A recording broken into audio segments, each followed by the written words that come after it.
Welkom bij Extra, de wekelijkse podcast van het Belang van Limburg. Dit weekend vormt de plas in Houthalen-Helchteren opnieuw het decor voor Extrema Outdoor, dat toe is aan zijn 16e editie. Het terrein kreeg een grondige upgrade met ingrepen die zorgen voor meer comfort en een vlottere verbinding tussen de verschillende podia. Met zonnige vooruitzichten en een sterke line-up zijn alle ingrediënten aanwezig voor een top festivalweekend.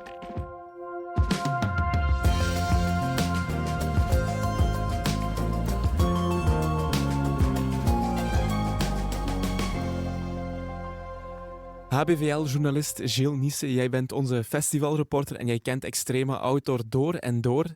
Dit weekend is het de 16e editie van het festival en er worden zo'n 70.000 bezoekers verwacht.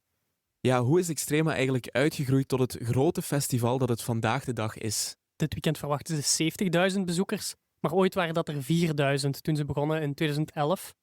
4.000 bezoekers toen, 40 artiesten en het was nog maar een festival van 1 dag. Ze begonnen aan de Plas in Houthalen-Helchteren, waar ze vandaag nog steeds gevestigd zijn. Toch wel een unieke locatie die hun meteen een heel herkenbare identiteit heeft gegeven. En dan is het festival eigenlijk jaar na jaar groter geworden, meegegroeid met de populariteit van de muziek. Dus techno, house, het werd steeds populairder en daardoor konden ze ook steeds een breder publiek aantrekken. Toen was het nog iets meer niche en vandaag is dat toch wel echt mainstream. Dit jaar zijn er ook een aantal veranderingen op het festival en dan vooral op het terrein.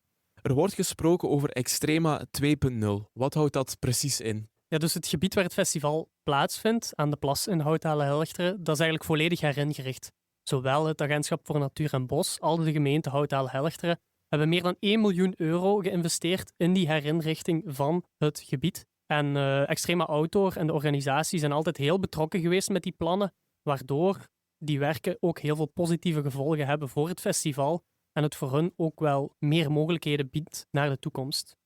De meest zichtbare upgrade die de festivalgangers dit weekend gaan zien, zijn de betonnen wandelpaden die nu aan de Plas liggen.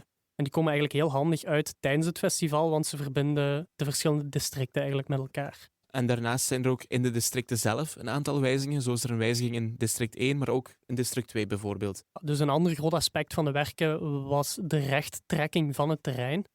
Bij verschillende districten en verschillende plaatsen op het gebied was er veel hoogteverschil. Neem nu bijvoorbeeld district 1, de Hard Techno Stage. Daar was eigenlijk een heel groot hoogteverschil tussen vooraan en achteraan, waardoor mensen die laat toekwamen of achteraan stonden, zelfs de DJ niet eens konden zien staan. Dat is nu helemaal rechtgetrokken, waardoor je een meer recht gebied hebt. Dat is toch wel makkelijker en leuker voor de festivalgangers om het zo te volgen. District 1 heeft ook een vloer gekregen dit jaar en een nieuwe tent, een soort doomtent in de vorm van een iglo. Dus ja, dat is wel een leuke upgrade. Dansers moeten daar niet de hele dag in het zand staan trippelen. Nee, inderdaad, want dat was best vermoeiend hoor. Aan District 1 heb je veel mensen die daar echt de hele dag staan. En geloof me, als je daar urenlang in dat zand moet staan dansen, dat is zwaar voor de benen hoor. Daar kan ik me perfect iets bij voorstellen. Nu, de organisatie heeft ook van de gelegenheid gebruik gemaakt om te investeren in glasvezel. Leg eens uit. Juist, dus nu de werken toch bezig waren, hebben ze geïnvesteerd in glasvezel onder de grond. En dat helpt eigenlijk vooral om een nog snellere internetverbinding te genereren, waardoor betalingen met bankkaart en smartphone nog iets sneller kunnen verlopen. Ja, jij sprak ook in aanloop naar het festival met de sterke tandem van Extrema Outdoor. Dat zijn organisator Ugur Akkus en woordvoerder Lomme Valkeneers. Ik kan me voorstellen dat die twee heren heel erg tevreden zijn met het vernieuwde terrein. Ja, dus ze zijn enorm tevreden. Ze spreken van een perfecte samenwerking met het Agentschap voor Natuur en Bos en de gemeente Houthalen-Helchteren. Enerzijds is het een duurzame upgrade voor het natuurgebied, maar het is ook een upgrade die het festival echt wel meer mogelijkheden biedt in de toekomst. Ook nieuw dit jaar voor Extrema is het goede weer dat ze voorspellen. Dat is de afgelopen jaren wel wat anders geweest. Ja, want wie Extrema zegt, die denkt de laatste jaren ook aan extreem weer. En de 2 voorbije edities van Extrema zijn eigenlijk volledig uitgeregend. Maar dit jaar is het gelukkig even helemaal anders. Weerman Ruben Wijtjes kwam met goed nieuws. Hij voorspelt een droog en zonnig weekend met temperaturen tot 30 graden. En dat was toch wel een enorme opluchting voor de organisatie. Hè? Zij spreken van het meest gunstige scenario in jaren. Ook met het kwakkelweer van de voorbije week. Ik voorspel dat de festivalgangers echt uitgelaten gaan zijn. Merken ze dat dan ook in de ticketverkoop nog? Ja, dus de organisatie spreekt van een uitzonderlijke piek in de ticketverkoop eens de weersvoorspellingen wat duidelijk werden. Bij het opnemen van deze podcast is het festival nog niet helemaal uitverkocht, maar ik voorspel dat dat wel snel het geval zal zijn. En dat is heel goed nieuws voor de organisatie, want ja, je zei het al, de laatste edities van Extrema die vielen letterlijk in het water door de regen. Was een nieuwe regeneditie een ramp geweest? Die bedenking maakten wij ons wel, want ja, een regenachtige editie, niet alleen worden er minder kaartjes verkocht, mensen komen ook later, ze consumeren minder. Dus ja, financieel is dat toch ook altijd een flinke domper, maar organisator Oegur Akkoes sprak niet van een grote ramp, moest het zo zijn. Het zou natuurlijk bijzonder jammer zijn voor alle betrokkenen en festivalgangers, maar ze zeggen dat ze toch wel een aardige buffer hebben opgebouwd van al die succesvolle jaren. Hij geeft ook aan van eigenlijk hebben we niet zoveel te klagen voor een festival dat in mei plaatsvindt, want als je al die edities langs elkaar legt, dan hebben we toch wel meer dan de helft van de edities echt mooi weer gehad. Nu, minstens even belangrijk als het weer op een festival is de prijs van een pintje. En daar is het nieuws iets minder positief. Mag ik dat zo zeggen, Gilles? Ja, het was toch opvallend, hè? Want de prijs van een pintje is met maar 10 cent verhoogd, van €3,90 naar €4. Dat is geen grote verhoging, maar daarmee is wel een nieuwe kaap bereikt. Ze zijn het eerste festival wat €4 vraagt voor een pintje. Niet alleen voor een pintje, ook voor een frisdrank of een flesje water. Dat klinkt heel veel, maar eigenlijk is het verschil met andere festivals minimaal. Bij Extrema nuanceren ze die prijsstijging ook wel een beetje, toch, Gilles? Ja, want ze geven ook aan, kijk, bij ons kan je gratis drinkwater verkrijgen op het sanitair, wat op het einde van de rit toch een groot verschil kan maken. Daarnaast kan je op Extrema ook gewoon rechtstreeks betalen met je smartphone of bankkaart. Geen gedoe dus met betaalkaarten waar je met een resterend bedrag blijft zitten. Minister Rob Beenders kwam vorig jaar zelfs langs op Extrema en hij noemt dit festival de beste leerling van de klas op vlak van transparant betalen. Begin dit jaar werd de technowereld opgeschrikt door de zogenaamde technofiles. Gilles, kan je nog even uitleggen wat de technofiles zijn? Dus de technofiles die verwijzen naar een reeks schrijnende onthullingen over ongepast gedrag van verschillende bekende top-DJ's. Het was toch wel een klein schandaal dat aan het licht kwam via een voormalig medewerker van een Frans artiestenbureau. Hij kwam naar buiten met beschuldigingen tegen artiesten zoals Shlomo, Odimel, Carve en verschillende andere top-DJ's. Al snel werd duidelijk dat het niet zomaar losstaande aantijgingen waren, maar dat er toch wel sprake was van een structureel probleem in de scene. Verschillende andere artiesten en collega's spraken zich uit en gaven aan dat er een duidelijk probleem was waar iets aan moest gedaan worden. Ja, jij sprak recent met het Bilzense DJ-duo Joyhouser. Zij kwamen toen de technofiles naar buiten kwamen met een krachtig statement. Ja, ze waren daar heel snel mee met een uitgebreide post te maken op social media. Ze gaven aan dat zij al langer zagen dat de focus in de scene wat aan het verschuiven was. Waar vroeger alles draaide om passie, respect en muziek, was dat volgens hun nu wat meer verschoven naar het imago en de persoonlijkheid van de DJ. De nieuwe onthullingen waren voor hun een beetje de druppel om zich toch daarover uit te spreken.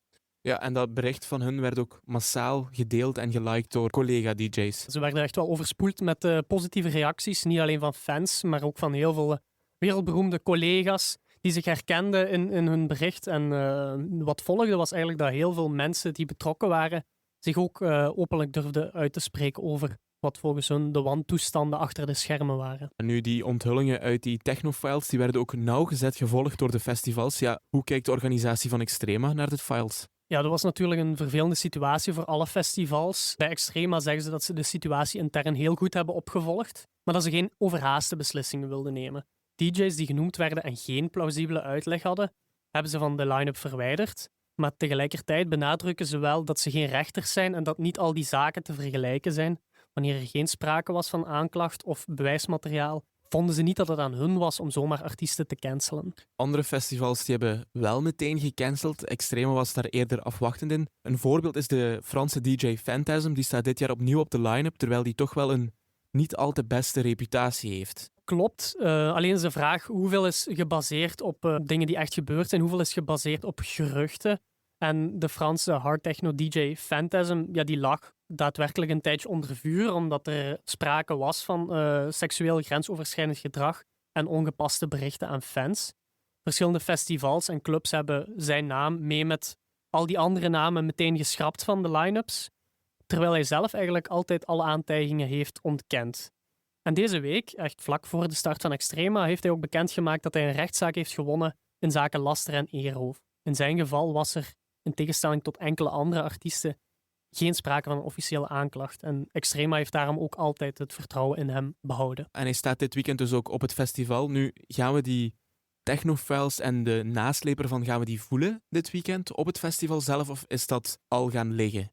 Het probleem is niet volledig opgelost, maar ik denk dat de festivalgangers op Extrema en de rest van de festivalzomer daar eigenlijk niet veel van gaan merken. Persoonlijk vind ik het heel belangrijk dat die ongerustheden zijn uitgesproken en dat enkele rotte appels eruit zijn gefilterd. Daarnaast is het ook een belangrijke wake-up call en dat DJ's nu wel 2 keer gaan denken voordat ze ongepaste berichten sturen of iets dergelijks doen. Maar ik denk tijdens dit zonnig festivalweekend dat daar eigenlijk niet veel aandacht naartoe hoeft te gaan en dat mensen gewoon zorgeloos kunnen genieten van een fijn weekend.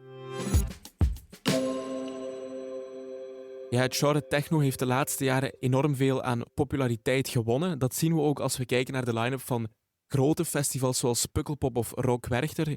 Ja, hoe kijken ze bij Extrema naar die trend dat ook de artiesten die bij hun komen draaien ook steeds meer terug te vinden zijn op bijvoorbeeld Pukkelpop? Viel me persoonlijk heel hard op dit jaar, maar ook de voorbije jaren al, dat er op die traditionele rockfestivals ook steeds meer techno en stevige house wordt geprogrammeerd. Dat is niet nieuw, maar het is wel steeds meer en meer. 10 jaar geleden was het bijvoorbeeld ondenkbaar dat een Charlotte Witte op de mainstage van Pukkelpop zou staan. Vandaag is dat de normaalste zaak ter wereld. Op Pukkelpop zie je tegenwoordig in de late uurtjes, zeker in de boiler en de boot, bijna alleen nog maar techno of soortgelijke elektronische muziek. Maar bij Extrema zien ze dat eigenlijk niet als een negatieve trend. Ze zien dat als iets positiefs, want hoe populairder het genre wordt, hoe beter voor ons, want ons festival biedt alleen maar dat genre muziek aan. En toch klinkt er hier en daar een stem die zegt van ja, de hele grote namen die ontbreken dit jaar op de line-up van Extrema Outdoor. Klopt dat? Goh, je gaat altijd wel artiesten missen, maar als je de line-up even nauwgezet bekijkt, staan er eigenlijk nog steeds heel veel grote namen op. De poelen van topartiesten binnen het genre wordt jaar na jaar groter, waardoor het moeilijker wordt om iedereen erop te zetten. En bij Extrema zeggen ze ook van ja, we hebben liever een jaartje tussen. Het moet niet elk jaar volledig dezelfde line-up zijn. Organisator Oegoer benadrukte ook dat het eigenlijk nooit de visie van Extrema is geweest om zomaar grote namen te boeken. Zij zetten liever in op de headliners van morgen, zoals zij het noemen. De namen die dit jaar op Extrema staan, zullen de fans volgend jaar alweer missen. Het festival moet volgens Oegoer en de organisatie een ontdekkingsreis blijven.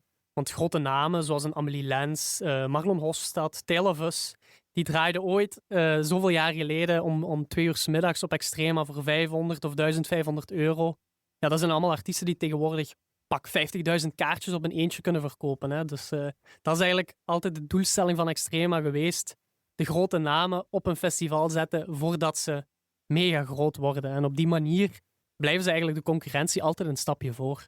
Ja, en dat doen ze heel goed. Je hebt ook aan Lomme en Oegoer gevraagd waar ze zelf zouden gaan kijken als ze een dagje vrij hadden tijdens het festival. Ja, wat was hun antwoord?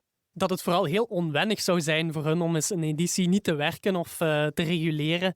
Maar als het toch even zou kunnen, dan zou je Oegoer het hele weekend aan District 4 vinden, waar meer melodische techno en progressive house wordt gedraaid. Een genre wat traditioneel een iets ouder publiek trekt, dat nog liever geduldig wacht op de piek. Maar wanneer de piek komt, dan ontploft het ook echt. Lomme is dan weer persoonlijk heel gefascineerd door District 1 en 2. Vooral District 1 trekt tegenwoordig heel veel jong volk aan. En de jeugd, ja, die willen continu pieken. Hè. Dus wat opvalt is als de poorten opengaan, District 1 stroomt meestal meteen vol.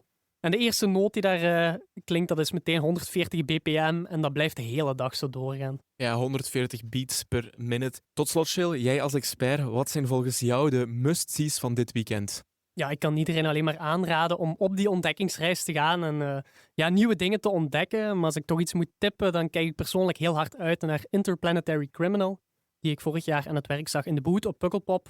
Ik was echt enorm onder de indruk en dat gaat nu op het vernieuwde District 2 op Extrema ook wel vonken geven. Een andere must-see is I Hate Models, die door omstandigheden nog nooit eerder op Extrema konden staan. Dat gaat ook wel echt een knaller zijn. En dan de Uber-tip van Oegoer, dat is Dixon back-to-back Hernan Cataneo. Zijn 2 favoriete DJ's, echt legendarische mannen binnen het genre, die nu voor het eerst een unieke set back-to-back gaan draaien. Een festivalweekend om naar uit te kijken, dus bedankt Jill voor je uitleg. Ik onthoud vooral dat het terrein van Extrema Outdoor een volledig nieuwe look kreeg en dat ook de zon eindelijk van de partij is. Wil je dit weekend op de hoogte blijven van al het nieuws over Extrema Outdoor, dan kan dat via de HBVL-app. Dit was Extra.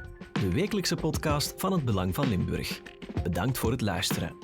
De credits van deze podcast vind je op hbvl.be of in de HBVL Nieuws app.